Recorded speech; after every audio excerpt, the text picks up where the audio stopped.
নমস্কার বন্ধুরা, আজকে হচ্ছে মহাষষ্ঠী। তাই দুই মায়ে বেটি ঘুরতে যাওয়ার উদ্দেশ্যে রেডি হতে বসে পড়লাম।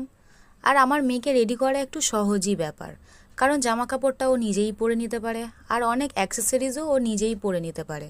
শুধুমাত্র চুলটা আমাকে ওর বেঁধে দিতে হয়, আর একটুখানি মেকআপও করে দিতে হয়। বাদবাকি সব জিনিসটা যেটুকু ও পারে নিজের থেকেই করে নেয়। তাই ওরকে রেডি করতে আমার 5 মিনিটের বেশি সময় লাগে না। রেডি তো আমারই হতে টাইম লাগে বেশি। আর এখানে ওকে আমি রেডি তো করে দিচ্ছি, ওকে হচ্ছে রেডি করতে সময় লাগে না, ওকে এক জায়গায় দাঁড় করিয়ে একটা জায়গায় থামাতে টাইম লাগে। আর ওকে রেডি করে দিলাম, আর এই হচ্ছে ওর ফাইনাল লুক। ওর তো হয়ে গেল, এবার আমার পালা। তাই তাড়াতাড়ি ড্রেসটাকে চেঞ্জ করে নিলাম। ড্রেসটাকে পরে তো নিয়েছি, এবার মুখের কি করব। মুখে এবার তেল মশলা আটা ময়দা সুজি নুন যা থাকে সব মেখে নিলাম। মেখে নিয়ে এবার আমি ভূত হয়ে বসে পড়েছি। এবার ভূত থেকে তো নিজেকে মানুষ করতে হবে। তাই ভূত থেকে মানুষ হতে গেলে দেখি কত টাইম লাগে, টাইমটা দিই। তারপরে দেখি যে মানুষ হতে পারি কি না।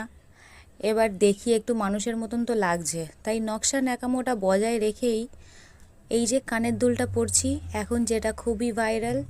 এই কানের দুলগুলোকে কান পাশা বলে মনে হয়, আর যার ডান্ডিগুলো খুবই মোটা ছিল। আর এই যে মা দুর্গা সেই সময়ই আমাদের ঘরের সামনে দিয়ে যাচ্ছে, তাই দুই মাইবেরি জানলা খুলে একটু খুশ করে দেখে নিলাম। আর দেখতে দেখতে আমার লুকটাও রেডি হয়ে গেছে। এই হচ্ছে আমার ফাইনাল লুক। বলবেন সবাই যে কীরকম লাগছে।